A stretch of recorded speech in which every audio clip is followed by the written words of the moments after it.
Yes.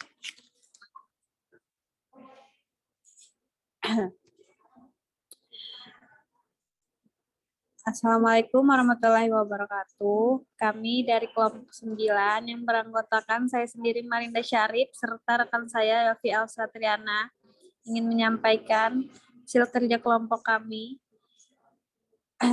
yang berjudul Desain Silabus Pembelajaran. Next. Pengertian silabus pembelajaran. Silabus Bahasa Indonesia adalah rencana pembelajaran pada mata pelajaran Bahasa Indonesia yang mencakup standar kompetensi, kompetensi dasar, materi pembelajaran, kegiatan pembelajaran, indikator pencapaian kompetensi untuk penilaian, penilaian alokasi waktu, dan sumber belajar. Silabus merupakan penjabaran standar kompetensi dan kompetensi dasar ke dalam materi ajar dengan indikator pencapaian tujuan, serta secara terukur melalui prosedur penilaian. Next.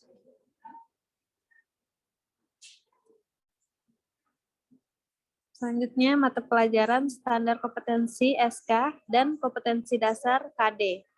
Indikator materi pokok, kegiatan pembelajaran, alokasi waktu, sumber belajar, dan penilaian. Dengan demikian, silabus pada dasarnya menjawab permasalahan seperti yang pertama, kompetensi apa saja yang harus dicapai siswa sesuai dengan dirumuskan oleh standar isi.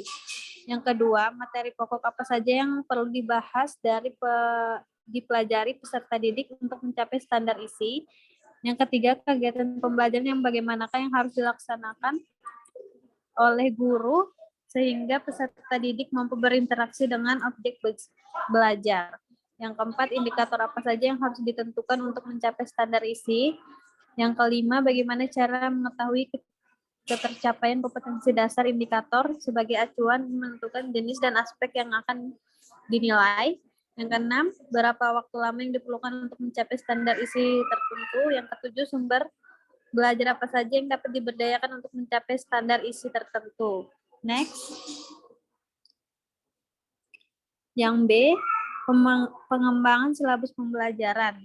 Pengembangan silabus dapat dilakukan oleh para guru secara mandiri atau kelompok dalam sebuah sekolah atau beberapa sekolah. Kelompok musyawarah guru, mata pelajaran MGMP, pada atau pusat kegiatan guru PKG, dan dinas pendidikan. Selanjutnya, guru sebagai tenaga profesional yang memiliki tanggung jawab langsung terhadap kemajuan belajar siswa. Seorang guru diharapkan mampu mengembangkan silabus sesuai dengan kompetensi pengajaran secara mandiri. Di sisi lain, guru lebih mengenal karakteristik siswa dan kondisi sekolah serta lingkungan. Kelompok guru, apabila guru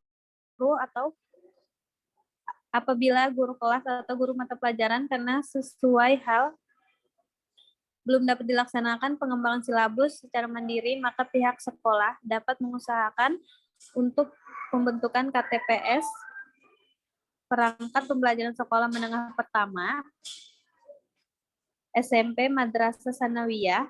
Kelompok guru kelas atau guru mata pelajaran untuk pengembangan silabus akan dipergunakan oleh sekolah tersebut.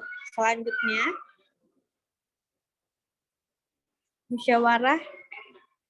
musyawarah guru mata pelajaran MGMP. Sekolah dapat mampu mengembangkan silabus secara mandiri, sebaiknya bergabung dengan sekolah lain melalui forum MGMP atau PKB setempat. Dinas pendidikan setempat dapat memfasilitasi penyusunan silabus dengan membentuk sebuah tim yang terdiri dari para guru pengalaman bidang masing-masing.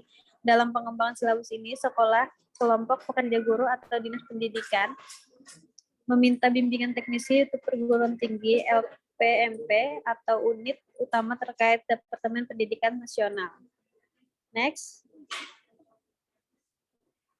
Yang C, prinsip pengembangan silabus pembelajaran. Yang pertama ada ilmiah, keseluruhan materi dan kegiatan menjadi muatan dan silabus harus benar dan tepat dan dapat dipertanggungjawabkan secara keilmuan. Kedua, relevan, cakupan dalam tingkatan kesukaran atau urutan penyajian materi dalam silabus sesuai dengan tingkat perkembangan fisik, intelektual, sosial, emosional, dan spiritual peserta pendidikan. Yang ketiga, sistematis, komponen-komponen silabus saling berhubungan dengan fungsi yang mencapai kompetensi. Next. 4, konsisten, ada hubungan yang konsisten taat asas atau kompetensi dasar indikator materi pokok kegiatan pembelajaran sumber belajar dan sistem penilaian. Yang kelima, memadai cakupan indikator materi pokok kegiatan pembelajaran sumber belajar dan sistem penilaian cukup menunjang pencapaian kompetensi dasar. Yang keenam, aktual dan kontekstual. Cakupan indikator materi pokok kegiatan pembelajaran dan sistem penilaian memperhatikan pertimbangan ilmu, teknologi, dan seni mutakhir dan kehidupan nyata dan peristiwa yang terjadi. Selanjutnya akan disampaikan oleh rekan saya, Yofi Alsatriana. Yang ketujuh, fleksibel. Keseluruhan komponen silabus dapat mengakomodasi variasi peserta didik, pendidikan, serta dinamika perubahan yang terjadi di sekolah dan tuntutan masyarakat. Sementara itu, materi ajar ditentukan berdasarkan atau memperhatikan kultur daerah masing-masing. Hal ini dimaksudkan agar kehidupan peserta didik tidak tercabut dari lingkungannya. Yang ke-8, menyeluruh komponen silabus mencakup keseluruhan ranah kompetensi atau kognitif, afektif, dan psikomotor. Yang ke-9, desentralistik. Pengembangan silabus ini bersifat desentralistik, maksudnya bahwa kewenangan pengembangan silabus bergantung pada daerah masing-masing atau bahkan sekolah masing-masing.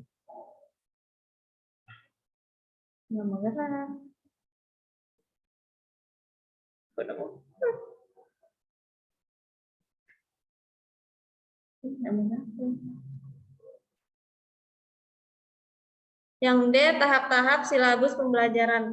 Yang pertama, perencanaan. Tim yang ditugaskan untuk menyusun silabus terlebih dahulu untuk mengumpulkan informasi dan mempersiapkan keputusan atau referensi yang sesuai untuk mengembangkan silabus. Pencarian informasi dapat dilakukan dengan memanfaatkan perangkat teknologi dan informasi seperti multimedia dan internet. Yang kedua, pelaksanaan perbaikan. Dalam melaksanakan penyusunan silabus perlu memahami semua perangkat yang berhubungan dengan penyusunan silabus seperti standar isi yang berhubungan dengan mata pelajaran yang bersangkutan dan kurikulum tingkat satuan pendidikan. Yang ketiga, perbaikan. Buram silabus perlu dikaji ulang sebelum digunakan dalam kegiatan pembelajaran. Pengkajian dapat melibatkan para spesialis kurikulum, ahli mata pelajaran, ahli didaktik, metodik, ahli penilaian, psikolog, guru atau instruktur, kepala sekolah, pengawas, staf profesional dinas pendidikan, perwakilan orang tua siswa dan siswa itu sendiri. Yang keempat, pemantapan masukan dari pengkajian ulang dapat dijadikan bahan pertimbangan untuk memperbaiki buram awal. Apabila telah memenuhi kriteria dengan cukup baik, dapat segera disampaikan kepada kepala dinas pendidikan dan pihak-pihak yang berkepentingan lainnya. Yang kelima, penilaian silabus. Penilaian pelaksanaan silabus perlu dilakukan secara berkala dengan menggunakan model-model penilaian kurikulum. Yang E, komponen silabus pembelajaran. A, komponen silabus pembelajaran. Silabus pembelajaran memuat sekurang-kurangnya komponen-komponen berikut. Yang pertama, identitas silabus pembelajaran, standar kompetensi, kompetensi dasar, materi pembelajaran, kegiatan pembelajaran, indikator pencapaian kompetensi, penilaian, alokasi waktu, sumber belajar. Yang F, langkah-langkah pengembangan silabus pembelajaran. Yang pertama, mengisi identitas. Yang kedua, menulis standar kompetensi. Yang ketiga, menuliskan kompetensi dasar. Yang keempat, mengidentifikasi materi pembelajaran. Yang kelima, mengembangkan kegiatan pembelajaran, merumuskan indikator pencapaian kompetensi. Yang ketujuh, penilaian. Yang ke-8, menentukan alokasi waktu. Yang ke-9, menentukan sumber belajar. Baik, selanjutnya sesi tanya jawab. Kami akan menjawab pertanyaan-pertanyaan yang sudah di-list di grup. Pertanyaan pertama akan dijawab oleh Yofi Elsa. Dipersilahkan. Saya akan menjawab pertanyaan dari Estriliat Ainun. Mengapa guru perlu mengembangkan silabus? Lalu pertimbangan apa saja yang perlu dilakukan dalam pengembangan silabus?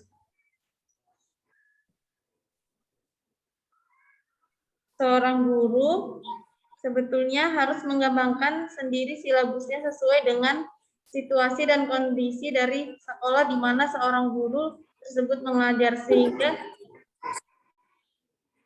sehingga silabus yang dikembangkan suatu sekolah belum tentu sesuai dengan situasi dan kondisi dari sekolah lainnya. Lalu pertimbangan apa saja yang diperlukan dalam mengembangkan silabus?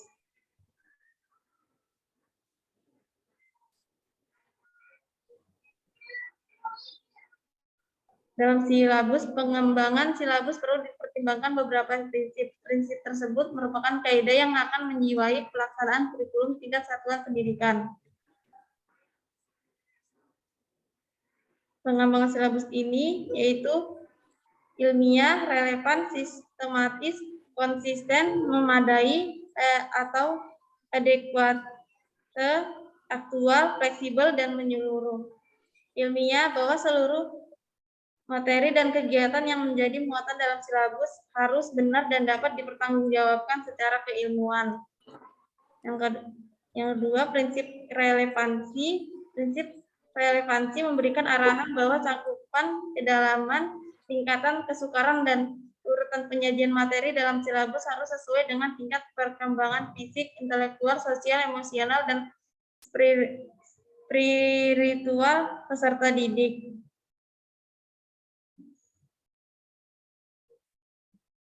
Selanjutnya, prinsip sistematis. Prinsip sistematis memberikan arahan bahwa penyusunan silabus hendaknya bersifat sistematik dan sistematik.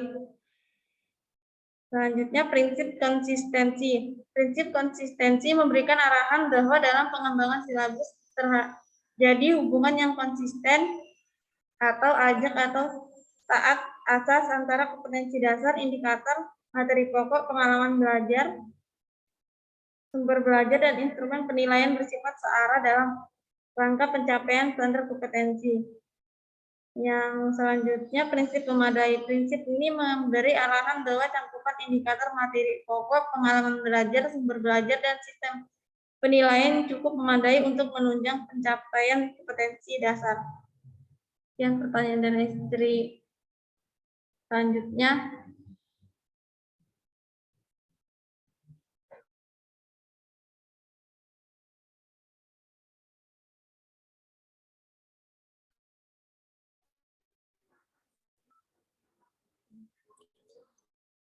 next.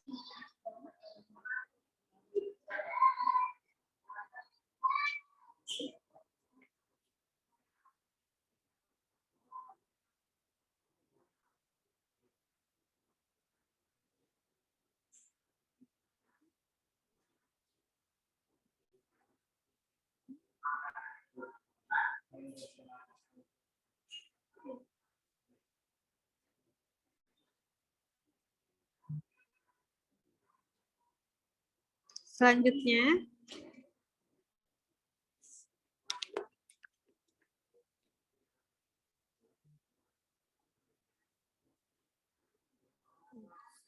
baik, selanjutnya saya akan menjawab pertanyaan dari Arifah Adlina. Pertanyaannya,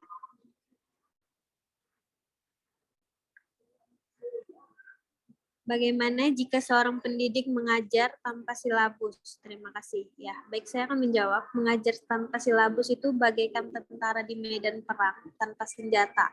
Silabus adalah salah satu senjata guru melaksanakan pembelajaran. Guru tidak mempunyai silabus akan mengalami kesulitan melaksanakan pembelajaran.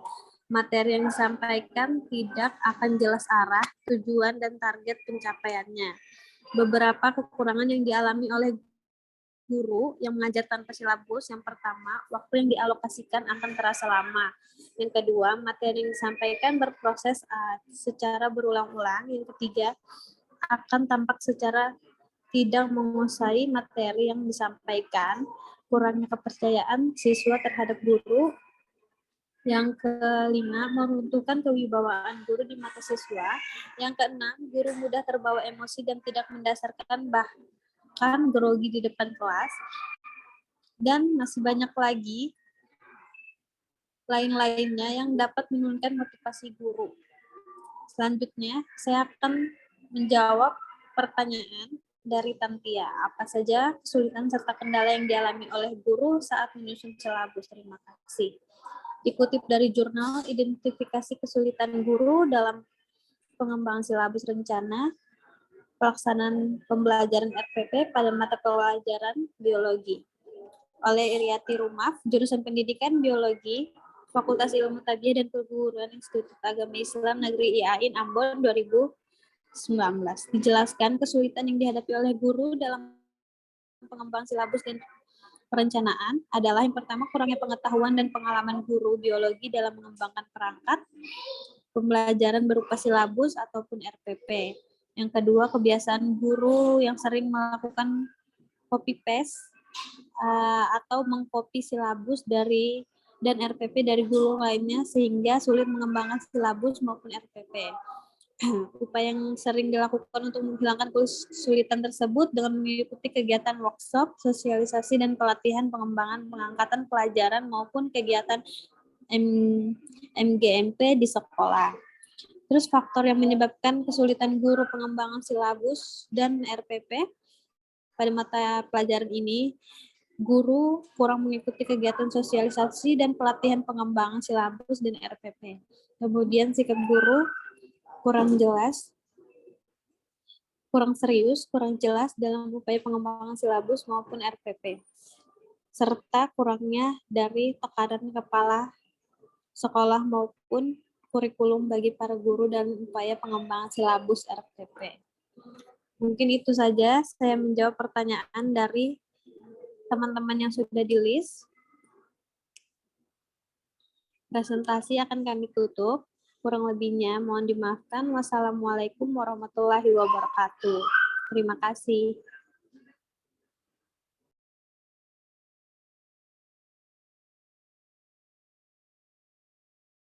Kak, jangan lupa ya nanti kirim di link.